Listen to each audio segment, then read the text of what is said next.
Hello दोस्तों, नमस्ते, प्रणाम। मेरे यूट्यूब चैनल पर आप सभी का स्वागत है। उम्मीद करती हूँ कि आप लोग बहुत ही अच्छे होंगे। तो दोस्तों, आज का गीत बहुत ही सुंदर चुटकुला नाच गीत है और इस गीत को ज़रूर सुनिए। बहुत ही चटपटा, मज़ेदार है, मसालेदार है और इस गीत को ज़रूर सुनिएगा। और आप अगर आप मेरे चैनल पर नए हैं तो प्लीज़ मेरे चैनल को सब्सक्राइब, शेयर, सपोर्ट कीजिएगा। वीडियो को फुल वॉच दीजिएगा और गीत कैसा लगा कमेंट बॉक्स में बताइएगा और वीडियो को लाइक कीजिएगा।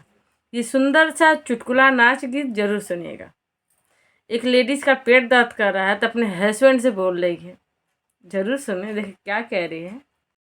पीरात बट पेट राजा खाना बना दा, पीरात बट पेट राजा भोजन बना दा, भोजन बना दा, भोजन बना दा, पीरात बट पेट राजा खाना बना दा, पीरात बट पेट राजा खाना बना दा, सासू के खियादा ससुर के तू खियादा, सासू के खियादा ससुर के तू खियादा, जेवन कुछ बचे राजा इधर सरकादा, जेवन कुछ बचे राजा इधर सरकादा, पीरात बटे पेट राजा खाना बना दा, पीराट बटे पेट राजा खाना बना दा, खाना बना दा, भोजन बना दा, खाना बना दा,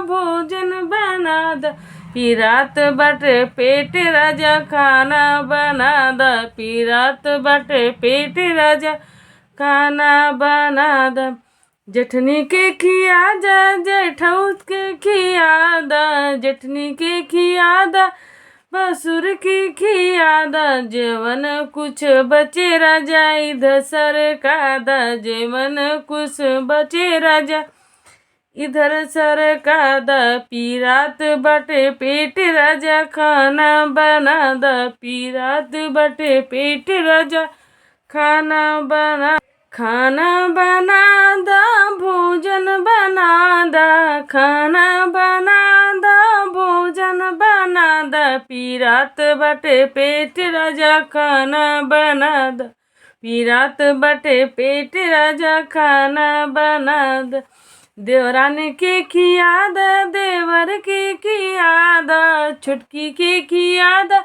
देवर के खियादा, जवन कुछ बचे राजा इधर सरकादा, जवन कुछ बचे राजा इधर सरकादा, पीरात बटे पेट राजा खाना बना दा, पीरात बटे पेट राजा खाना बना दा, खाना बना दा, खाना बना दा, खाना बना दा, भोजन बना दा, पीरात बटे पेट राजा खाना बना दा, ननद की खियादा, नंदोइयों की खियादा, ननद की खियादा, नंदोइयों की खियादा, जेवन कुछ बचे राजा इधर सरकादा, जेवन कुछ बचे राजा इधर सरकादा, पीरात बट पेट राजा खाना बना दा, पीरात बट पेट राजा खाना बना दा,